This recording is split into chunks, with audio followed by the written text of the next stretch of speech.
In this guide, I'm going to show you how to cancel Robinhood Gold. Before we get into this guide, make sure to like the video and subscribe to the channel with all notifications on. It really does help with the channel and it lets us know that you want more content like this. We'd greatly appreciate it. And if at any point throughout this guide you did have any questions, just ask them down in the comment section below and we can help you out further. I'm going to be doing my best to reply to every single comment down there. Begin by opening up the Robinhood app and go to the main screen.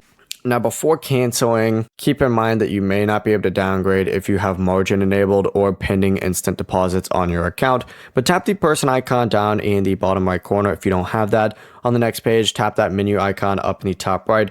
You're going to see on here Robinhood Gold. Go ahead and select that. And in Robinhood Gold, you just need to scroll down a little bit towards the very bottom and you're going to see downgrade from Gold on here and cancel membership. You just have to go ahead and select that. Scroll down a little bit more. You're going to see all this stuff and you want to hit cancel Gold membership or downgrade from Gold again. It says either of those.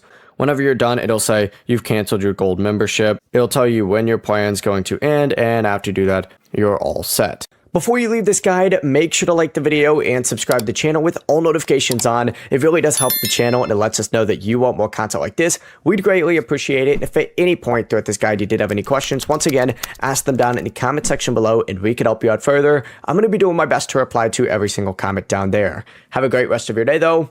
Peace.